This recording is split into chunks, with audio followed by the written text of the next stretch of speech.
Գյուրջան Կասկադ, հասանելի բնակարաններ 65 ամիս մարման ժամկետով։ Մեզքան կպական պատգամավորներ գրանցվել են երևի ինձ հակադարձելու համար, ողջույն սիրելի աշակերտներ, սիրելի հայրենակիցներ, բայց պարոն Ռուբինյան, այս ընթացքում այդ 10 րոպեանոց ելույթներին ոնց որ այն մնացած ելույթների ժամանակ չէիք ասում, որ Դե գոնե ելույթի կեսը թեմային էին նվիրում, եթե դուք էլ կեսը թեմային նվիրեք, դեմ չեմ լինի։ Իսկ թվում է այն հարցերը, որ պիտի բարձրացնենք մեր ժողովրդի, մեր հանրությանը հուզող հարցեր են եւ շատ կարեւոր է, որ այս ամբիոնից խոսենք այդ թեմաների մասին։ Նախ պարոն Վասիլյան,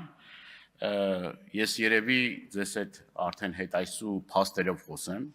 եւ դուք արդեն ձեր այդ կասկածելի է, որ ասում եք կասկածելի է եւ այլ։ Հայաստանը փոքր երկիր է եւ եթե հարց կա, այդ մարդու հետ կապված բոլոր անցած ճանապարհի եւ այլ շատ կարճ, մի 5-10 րոպե կարակ հետաքրվեք եւ բոլոր ձեզ հուզող հարցերի պատասխանը ստանաք, բայց ես ուզում եմ մի կարևոր հարցի անդրադառնամ, դուք խոսեցիք մի զգայուն թեմայի մասին, որի եւ արձագանքն ա տվել հայհեղափոխական դաշնակցությունը եւ մասնակիցն ա եղել։ Եվ եթե պետք է դրա տեսանյութերն էլ կա, դրա մասին բավականին հրապարակային հայտարարություններն էլ կա, այդ հայտարարություններն էլ տեսանյութերն էլ կարող եմ ձեզ ցույց տալ, բայց ուզում եմ, որ դուք դրանից հետո համարձակություն ձեռք բերեք եւ ներողություն խնդրեք սխալ պնդումների համար։ Ես երեք իմ գործընկերների հետ առիթ ունեցա շփվելու մեր հերոսացին ծնողների, անհատության մեջ գտնվող ծնողների, իրենց հարազատների հետ, իրենց պահանջով ես եւ իմ գործընկերները հանդիպեցինք ընտանիքի անդամներին եւ ուզում եմ առիթ օգտագործել իրենց կոչը եւ հորդորը փոխանցելու իշխող մեծամասնությանը եւ ձեզ, պարոն Քոչարյան, այդ մարդիկ հետեւյալն էին ասում, որ ունենք տված խոստումներ 44-օրյա պատերազմի քննիչ հանձնաժողովի զեկույցը հրապարակելու, իրենց խոսքերն եմ փոխանցում ձեզ։ Դե խնդրում եմ հանդիպեք այդ մարդկանց հետ եւ այդ մարդկանց այդ նույնը ասեք։ Մարդիկ պահանջում են քննիչ հանձնաժողովի զեկույցի եւ ես չէի կարող առիթը չօգտագործել եւ դրա մասին չասել։ Իդեպ նաեւ ես եւ իմ գործընկերները բազմաթիվ այլ առիթներով խոսել ենք դրա մասին։ Սիրելի հայրենակիցներ, մենք հիմա քննարկում ենք մի հարց, որը չափազանց կարեւոր է մեր հետագա, մեր երկրի հետագա զարգացման հետ կապված։ Դուք այստեղից շատ կարևոր մի հարցին անդրադարձաք, դա գործարար շրջանակների հետ կապված խնդիրների մասին է, այսինքն գործարար աշխարհի խնդիրների, խնդիրների եւ կոռուպցիոն ռիսկերի հետ կապված է։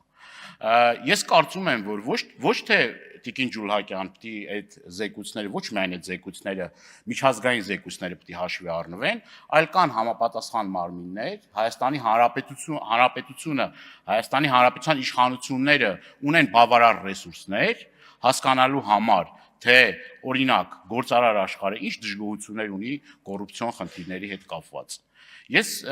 առիթը կօգտագործեմ եւ մի քանի իմ դիտարկումները կանեմ, նամանավանդ որ առիթ ունենում եմ գործարար աշխարհի հետ շփումների հետ կապված։ Նախ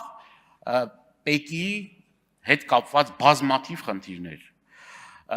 Այն որ կոռուպցիան եւ կաշառակերությունը արմատախիլ չի արվել, ավելի քան ակնհայտ է։ Ինչի՞ց է դժգոհում գործարար աշխարհը։ Գործարար աշխարհը դժգոհում է ոչ բավարար, ոչ պատշաճ ուշադրության իշխանությունների կողմից։ Գործարար աշխարհը դժգոհում է, որ նույն այդ ՊԵԿ համակարգը իր հատուկ գործելավոճով այդ կոռուպցիան ու կաշառակերությունը ՊԵԿ-ից արմատախիլ չի եղել եւ այդ կաշառքի դեպքերը լի են։ Եթե պետությունը բավարար ցանկություն կամք դրսևորի, դրա դեմ կարող է շատ արդյունավետ պայքարի, բայց այդ բավարար կամքը չի տեսնում։ Հաջորդը, որի վրա ես կուզեի ուշադրությունը դարձնեք, նույն այդ գործարար աշխարհի կողմնորոշումների հետ կապված։ Այսինքն ձեր թիրախը միշտ դառնում են այն գործարարները, իշխանության մասին է խոսքը։ Այն գործարարները, որոնք որ ընդդիմադիր Հայաստան ունեն, գաղտնիք այդ Հայաստանում։ Այն գործարարը, որ այդ համարձակությունը ունի քննադատելու իշխանության, հաջորդ իսկ վարքյանին հայտնվում է իշխանության թիրախում։ Եվ սկսվում է, այսպես ասած, հարկային տերորի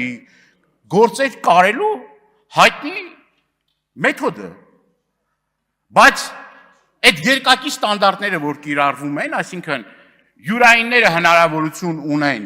իրենց բիզնեսը զարգացնելու, ծաղկեցնելու, իսկ ընդդիմադիր բազմաթիվ այդպիսի օրինակներ կան, եւ պետք չի այդտեղ երեսպաշտություն անել։ Դրա օրինակները բազմաթիվ են։ Մեկը, օրինակ, կոնյակի, մի խանգարեք ինձ, կոնյակի արտադրությամբ զբաղվող հայտնի գործարարը, որը որ հանդես էր եկել ընդդիմադիր շարժումների մասնակից էր եղել, այդ գործարարի նկատմամբ ամենակոշտ մեթոդներն ու գործիքակազմներն են կիրառվել։ Էլի շատ օրինակներ կան, կարամ ձեզ դափոներով այդ օրինակները տալ։ Ինչ ինչա դուք տեղյակ չեք դրա մասին, այդ բռնաճնշումների մասին տեղյակ չեք, այդ համայնքապետերի նկատմամբ բռնաճնշումների մասին տեղյակ չեք, այդ գյուղապետերի, նախկին գյուղապետերի, որ հիմա վարչական շրջանների ղեկավարներ են, արդեն ընտրությունները չսկսած, արդեն այդ մարդկանց հաթաթ եք տալի, դրա մասին տեղյակ չեք։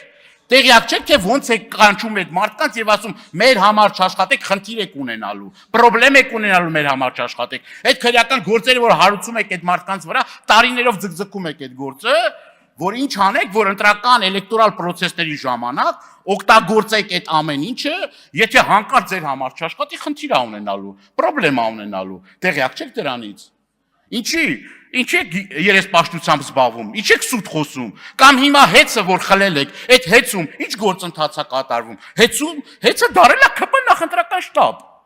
հեծը դարել է ԿՊ նախընտրական շտաբ, ձեր յուրայիններին դրել եք հեծի կառավարիչներ, աշխատողներին ասում եք, եթե ԿՊ-ի համար չաշխատեք, դուրս եք գալու տեղից, սուտ չի, դուք եք սուտ խոսում, այս երեխաները եւ Երեխաներն էլ են ներկա, ես համոզված եմ, որ իրենց ընտանիքի անդամներից, բարեկամներից էլ մարդիկ կան, որ հեծում աշխատում են եւ իրավիճակը շատ ավելի քան ակնհայտ է, թե ինչա տեղի ունենում եւ ինչա կատարվում։ Ես նաեւ խոստացել եմ, որ պետք է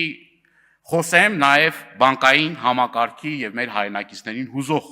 խնդիրների մասին, չնայած ժամանակը շատ կարճ է, բայց ես ուզում եմ մի քանի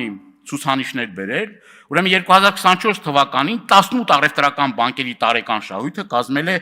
363 միլիարդ դրամ, շուրջ 61%։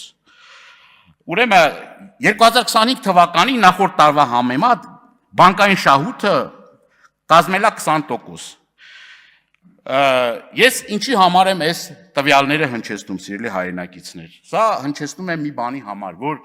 գերշահույթ ստացող բանկերը պետք է շատ ցածր տոկոսադրույքներ տրամադրեն մեր հայրենակիցներին, որպեսզի կարողանան մեր հայրենակիցները բիզնես գործունեություն ծավալել։ Այն մեր հայրենակիցները, որոնք որ դրանք տասնյակ դիմումներ են ստանում մեր հայրենակիցների, որը որ կորոնավիրուսով պայմանավորված, 44-օրյա պատերազմով պայմանավորված, տարերային աղետներով պայմանավորված, չեն կարողացել այդ ընթացքում սպասարկել իրենց բանկային պարտավորությունները, այդ մարդկանց գույքը ունեցվածքը ձեռքից խլում են։ Տունը մարդու համար, մեր բոլորի համար շատ զգայուն այդ խնդիրը, այդ հարցը որ կա, լուծում չի ստանում բանկերի կողմից, այսինքն այն ժամանակացույցը, որ պետք է տրամադրեն մարդկանց այդ իրավիճակից դուրս գալու, չէ, ամենահեշտ մեթոդը, ամենահեշտ ձևը գտնում են մարդկանց տնազուր կանում։ Եթե գերշահույթներ են ստանում բանկերը, դա մոտավորապես 1 միլիարդ 100 միլիոն դոլարի մասին է խոսքը, Քավլիցի ես չեմ ուզում բանկերին չթվա, թե բանկերին թիրախավորում եմ եւ այլն, բայց կենտրոնական բանկը պետք է իր գործիքակազմերը օգտագործի, որպեսզի մեր հայրենակիցները հնարավորություն ունենան այդ բանկային խնդիրներից եւ խնդիրներից, որի մեջ թաղված են, կարողանան հնարավորություն ունենալ այդ վիճակից դուրս գալու եւ նոր շանս ստանալու բիզնես գործունեություն ծավալելու։ կարկուտ ա եղել, բնական աղետներ ա եղել, այդ մարդիկ կանգնել են շատ անելանելի իրավիճակի մեջ։ Ժամանակը կարճ է, որ բոլոր խնդիրներն Ոչ թե կարճ այլ սպառվեց։ Արմենուհի Գյուրեղյան։